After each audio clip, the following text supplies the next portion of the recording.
Vamos ahora con otro invitado que se nos une vía Skype. Es el enfoque de la academia que siempre está en Ángeles de Juan. Es el doctor Luis Andrés Fajardo. Él es el director del Departamento de Derechos Humanos de la Universidad Sergio Arboleda. Él es un hombre de Pasto, practica deportes extremos, autor de un libro muy interesante, pero muy interesante, sobre el reclutamiento de menores de edad por las FARC. Doctor Fajardo, muy buenas noches. Buenas noches, Juan Guillermo. Muchas gracias por invitarme a su programa. No, señor.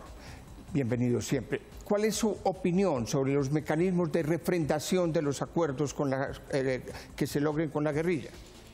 Pues escuchando un poco a sus panelistas, creo que valdría simplemente acabar de complementar con algo, y es que el Estado colombiano no ha negociado, negoció únicamente el gobierno.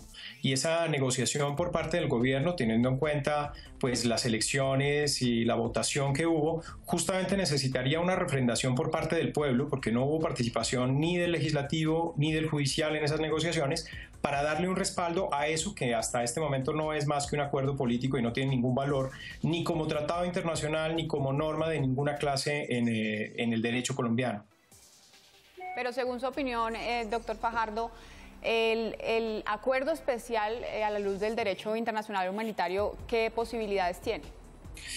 Cuando el artículo 3 común a los convenios de Ginebra se refieren a acuerdos especiales, de lo que hablan es de acuerdos para implementar las normas de derecho internacional humanitario en el conflicto y por las partes del conflicto. Nada tiene que ver eso con lo que sucede con los acuerdos de La Habana. En primer lugar, porque no son acuerdos para implementar el DIH, y en segundo lugar, porque justamente es para levantar el conflicto.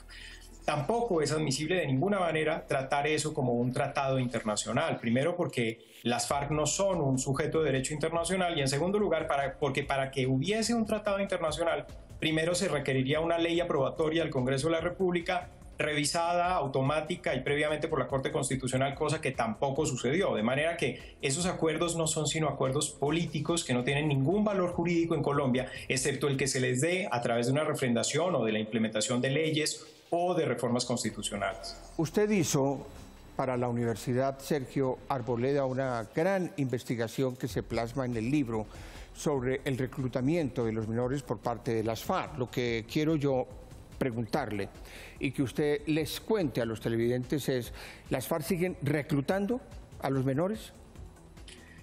Juan Guillermo, es una pregunta bastante compleja, pero lo cierto es que según los resultados y la información que hay, tanto la Defensoría del Pueblo como del ICBF, hasta comienzos de este año todavía habían casos de reclutamiento forzado de niños y niñas. Por lo menos lo hay en el Putumayo y algunos departamentos como Nariño y Cauca. Esto es, sin lugar a dudas, una situación sumamente grave, teniendo en cuenta que la Constitución habla del interés prioritario de los niños y las niñas, y que pese a que hay negociaciones en La Habana con ese grupo guerrillero, pues no han devuelto a ningún niño, no han reconocido el número de niños que hacen parte de sus filas, y aparentemente siguen cometiendo esto, que es un crimen internacional, el primero por el cual hay una condena en la Corte Penal Internacional. Doctor Fajardo, regresando al tema de la refrendación, ¿cuál entonces es para usted el mecanismo idóneo para refrendar los acuerdos?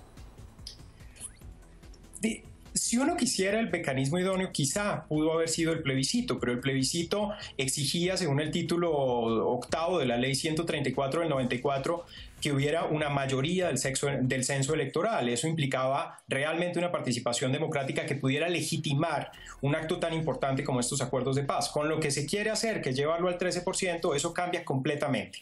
Por lo tanto, para que haya democracia y para que haya una participación activa del pueblo que pueda participar avalando esos acuerdos, yo creo que la vía podría ser otra, o bien el referendo, como inicialmente se había planteado por parte del presidente de la República, o bien una Asamblea Nacional Constituyente elegida democráticamente que pueda implementar lo que se pactó en La Habana. Una última pregunta. Sí. Acá en el CET se ha planteado por parte del senador Name y de la senadora Sofía Gaviria, se ha planteado la necesidad de que las conversaciones o los acuerdos de paz con las FARC se extiendan, como ya sabemos que va a ocurrir con el ELN, pero también con BACRIM y con paramilitares. ¿Usted está de acuerdo? Pues con paramilitares empezó ya hace unos años con la ley 975 del 2005. Con el ELN y las FARC, que son los dos actores del conflicto armado reconocidos por las instituciones del Estado, sin lugar a duda es necesario hacer unos acuerdos como los que se están haciendo ya. Creo, en cambio, que llevarlo a los casos de BACRIM o a otros actores implicaría reconocer una especie de Estado fallido, porque la labor del Estado es combatir la delincuencia. Los casos de las FARC, del ELN y de los paramilitares eran distintos porque había un conflicto armado con ellos, pero los casos de las BACRIM y de los delincuentes comunes son distintos y el Estado tiene que negociar con cada persona o con cada grupo que delinca, entonces las leyes no van a servir de nada. Yo creo que este último término, este último recurso de la negociación solo se utiliza cuando efectivamente, o bien porque hay la necesidad de buscar la paz porque hay un conflicto armado, o bien porque el Estado es fallido y no puede lograr sus cometidos, pues es necesario hacerlo. Si no, para eso existe la ley, para eso hay un cuerpo de policía y para eso el artículo 2 de la Constitución dice que es un fin del Estado garantizar la seguridad y el orden jurídico. Pues quiero darle las gracias al doctor Luis Andrés Fajardo, director del Departamento de Derechos Humanos de la Universidad Sergio Arboleda. Bienvenido siempre. Muchas gracias, Juan Guillermo. Un fuerte abrazo.